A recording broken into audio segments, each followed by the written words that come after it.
en main et voix levée, elles réclament une meilleure reconnaissance de leurs droits face aux abus, un plaidoyer qui résonne comme un appel à plus d'humanité.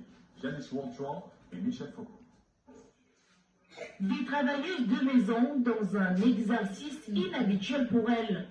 Elles pensent leur profession afin d'en expurger les mauvaises pratiques qui minent leur quotidien. J'arrive en retard au travail, la dame bavarde, peut-être s'il y a quelque chose qui fait cher, elle ne voit pas.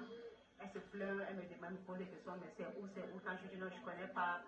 Elle ne peut pas me croire parce que nous sommes peut-être seulement deux à la maison. Entre langue de bois et langage de sourds, femmes de ménage et patrons peinent à se parler.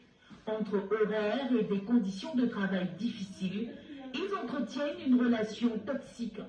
Cette rencontre vise donc à solliciter la médiation du gouvernement pour une meilleure prise en compte de leurs droits. Nous attendons que le gouvernement puisse initier la rencontre tripartite, c'est-à-dire les employeurs, pas qu'on prenne des organisations déjà arrangées, mais qu'il y ait véritablement les employeurs de main-d'œuvre domestique, les travailleurs et les travailleuses domestiques et l'État pour la rédaction d'une convention collective. Il est difficile de mettre un gendarme dans chaque ménage ou un policier dans chaque maison.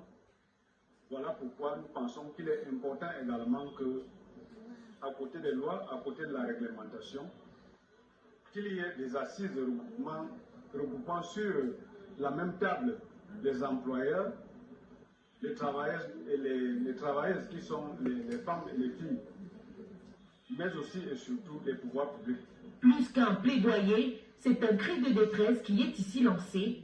Et pour rétablir l'équilibre, l'Association pour le développement des assistantes de maison et des femmes et filles mères désœuvrées au Cameroun s'oppose en rempart pour donner à ce métier souvent sous-coté toutes ses lettres de noblesse.